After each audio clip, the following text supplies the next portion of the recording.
The lighting in this room right now is actually terrible, but I think that maybe we'll go with the theme of this video because it's Spooktober. I have one little piece of hair right in my eye. Okay, there we go, we fixed it. And yes, I know this isn't decorated like I said it was. You can't even see my blanket that's back here. So what was the point of me telling you I was gonna decorate it? There was no point. I'm sorry. The rest of my house is decorated. Anyway, hello Friendzies, welcome back to my channel. Today, we are going to be talking about things that I like to watch around this time of year. Spooktober, the fun, spooky, scary, skeleton movies and shows that are scary enough for me, but not too scary. And I want to clarify that by saying, I am a baby, and I am scared of things very easily, and I cry at things very easily. Pretty much every movie I've ever watched, I found something that makes me emotional and makes me cry. So these are things that are probably more like kiddie and like kid-friendly, but for me, they're fun to watch, which like that if you're not having fun, then like what's the point of doing anything, really? They're fun to watch, and some of them are like just scary enough that like my attention is held and I'm getting like that little like ooh like spooky feeling, but not so scary that I can't even watch it, because I tried to watch the third season, it was Coven, I think was the third season, of American Horror Story, because I was really interested and I really wanted to see like witches and things like that.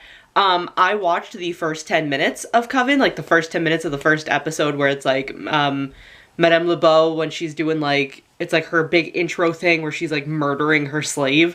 And I got so scared that I almost threw up. So like that's not fun.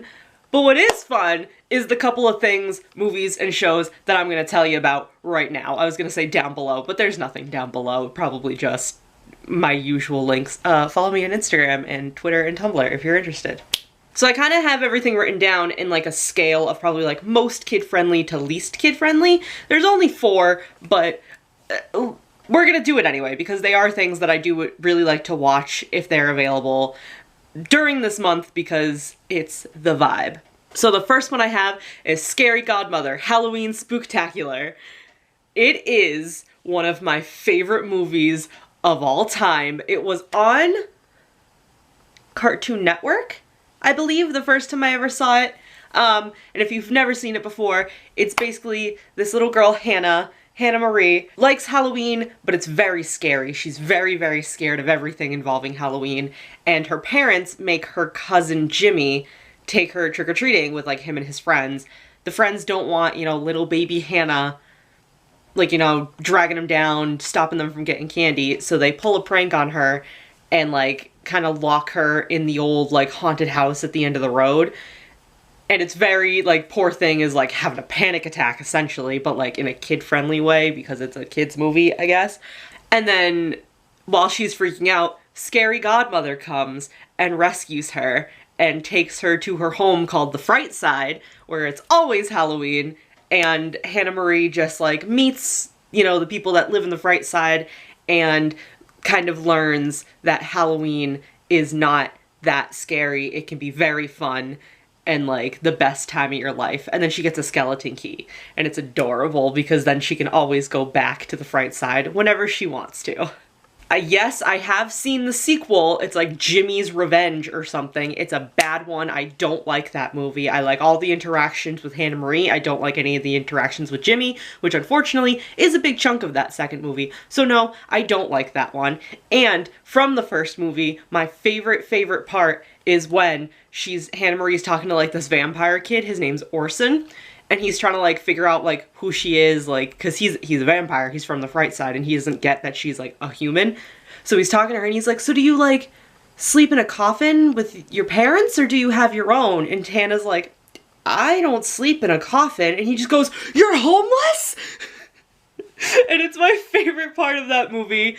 Seriously, go check it out if you want. If you need like a kid-friendly movie for like your younger children or just feel like you want to see a fun movie without being scared but still get the Halloween aesthetic, go watch Scary Godmother. It's fantastic. 10 out of 10, can recommend. So my next recommendation was available on Netflix for a while. I was watching it for like 2 years or so on and off. I haven't been able to find it on Netflix for a couple years at this point, so I don't really know how else to access it, but it was called Spooksville. Apparently, it's a Netflix show based off the books. I've never read the books. I don't know, like, what the books were. I'd have to look it up. They're, like, another, like, kids series, and I say that in quotations because if it's something that's only something that's marketed for children, if children are the only ones that can enjoy it, then it probably isn't a very good story. You know what I mean? C.S. Lewis said that. I put that quote in, like, his exact quote in one of my videos from a long time ago, like when I first started this channel. I'll put that card up there so you can go check that out. Yeah, anyway, so apparently it's based off of books, and my thing with Spooksville is it had episodes that were, like, scary. Like, oh my god, like, that's wicked spooky, like, supernatural things going on. But for the most part, it was very much like a children's, like, adventure TV show. But, like, a little bit older minded, I guess. More like middle school grade targeted towards. There's a whole thing with a witch living up in a house that she, like, has a big crush on the main boy. I forgot what the main boy's name was. I know that the girl, like, the girl sidekick's name was Sally. And she had, like, a big, Adam! His name's Adam! And then the other boy sidekick, the, like, nerdy smart kid's name is Watch. And then the witch girl's name is Anne. Big brain, I remember. But the first episode is Adam moves to, you know, Spooksville. It's called Springville, actually. He moves to Springville, and the locals call it Spooksville. I guess it was a place that, you know, he used to live with his mom, or his mom came from there. And the first episode is heavily focused on the curse of a witch that has cursed the whole town, you know, back in, like, the Salem witch trials days when they were, like, murdering people for being witches, but she was a legitimate witch. The whole town is cursed by a witch. The first episode heavily focuses on that, and then it really doesn't focus on that again until the very last episode of the first season.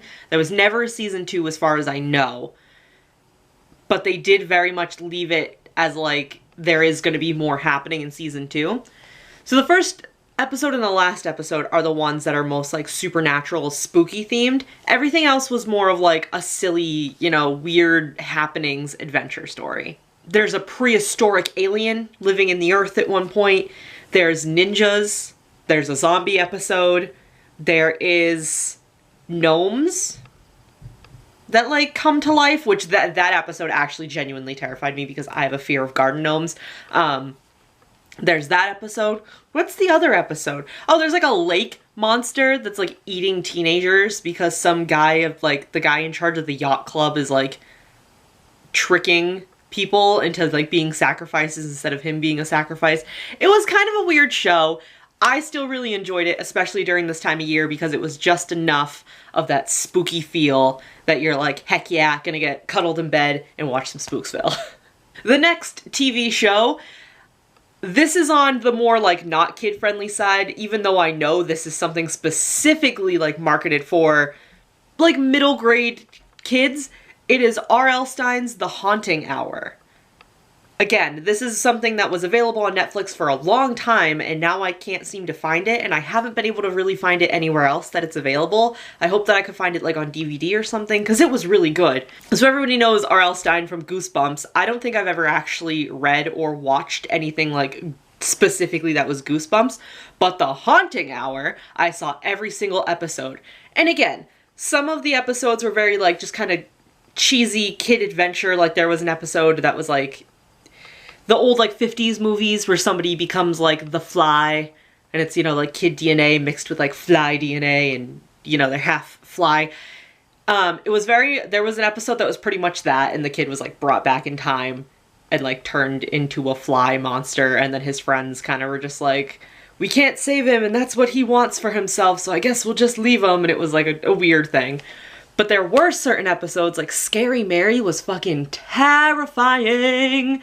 The Scary Mary thing is there's, like, a girl who is, you know, like, she's, like, not, like, the pretty one of her friend group, and one of the kids that, like, lived in California, I guess, you know, tells them about, like, the Scary Mary game, and it's basically the Bloody Mary game, but it's Scary Mary, and then she gets, like, transported to, like, Scary Mary's world, and I guess what happened is she Scary Mary like got caught in a fire and almost died and her whole face got burned off. So she takes girls and steals their faces so that she's beautiful. And it's a whole thing, and you know, somebody goes and rescues her, but then like there's at the very end of the episode, there's like her face in the mirror, like she's coming back. That one was really good. It really spooked me. It was a two-parter and it was just so well done.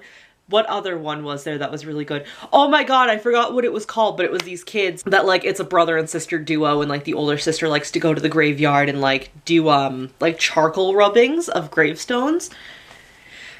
But they're pulling up the graveyard to like build a mall, I guess, in the episode, so all the spirits are like restless and like not okay. And her little brother tripped and fell into like one of like the open, there's not like a body in there, but it's like an open plot where they're gonna like put a coffin in. He tripped and fell in there, so I guess his spirit got trapped in like the ghost, the like whatever ghost was in there got in his body. So then it's the sister trying to go back and save her little brother, and then at the like, she trips at one point when she's running through, but you don't know and anything. I'm not describing this well, and I'm just kind of like rambling really bad, but it's really good. I wouldn't personally think it was kid-friendly because some of those episodes, like the Scary Mary one and the Graveyard one, did kind of like really get me. Like those were really scary to me. So that's why I say it's not really on the like the kid-friendly side of the spectrum. It's more of the not so much, but it is a show that was marketed for children, so it's probably kid-friendly. And last but not least, I have The Chilling Adventures of Sabrina, specifically Season 1. Season 2, when I watched it, wasn't as scary. Season 1 was like the first time I had really seen something like Sabrina, so I was very kind of frightened by Season 1, but it was good. And unlike American Horror Story Coven, like I said, the first like 5 minutes of that episode, I got so scared that I felt like I was gonna puke. Sabrina, I started watching it at like 2 a.m. whenever it came out, so like last October, right? Or like last September-ish? I started watching it at like 2 a.m. because I just couldn't sleep, so I was like, whatever, I'm just gonna throw on this thing and see if I can watch it. I was up till like 6 because it was scary, but not in a way that I like couldn't handle it. It was scary enough that I was like frightened, but I wanted to know what was happening next. And I think the first 4 or 5 episodes, or not 4 or 5, like 2 or 3 episodes of Season 1 where they're very heavily focused. If you've seen it on The Dark Baptism, I think are the best ones. Like episode 1, I thought did such a fantastic job of just introducing everything and everyone and kind of starting the plot. And then as they go through the season, they purposely kind of slowed it down for the different plot points and the different reasons and everything. And then it kind of picks back up at the end of Season 2. But the first couple episodes of Season 1, I think, were the best fright factor, the best storytelling points. They really scared me. See, episode 1 freaks me out.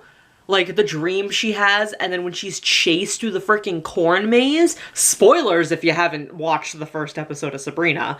But when she gets chased through the corn maze by the scarecrow, that's so scary because not only is it the clips of, like, him running after her, but then it's the clips of the lady doing this and, like, making him run. It was, I'm sorry, that was so scary. Shout out to my girl Lilith, but, like, oh my god, I was terrified. So yeah, that was my list of spooky things that I like to watch around this time of year. It's Spooktober. We're looking for things to watch and do and have fun in. So I thought those would be a cool thing to talk about in this video. Next week is another kind of storytelling-esque favorites video, but I hope you will still enjoy it because it's a little bit different. It's not like movies and TV shows, it's more stories. So I hope you will enjoy that, and I hope you enjoyed this video. Thank you so much for watching. If you have seen any of these, let me know down in the comments like what your favorite part was, what episode or part scared you the most, and let me know other kid-friendly, kind of scary but not really scary things that you like to watch around this time of year, just because I could always use more. Like I said, Spooksville and The Haunting Hour are not really available anymore on Netflix, and I haven't been able to find them anywhere else. So if you have anything that's along those levels, I would love to know so I could also watch those, because I need more things to watch. As much as I love Scary Godmother, I can't watch it 80 or 80 times. I was gonna say 31 times because October, 31 days.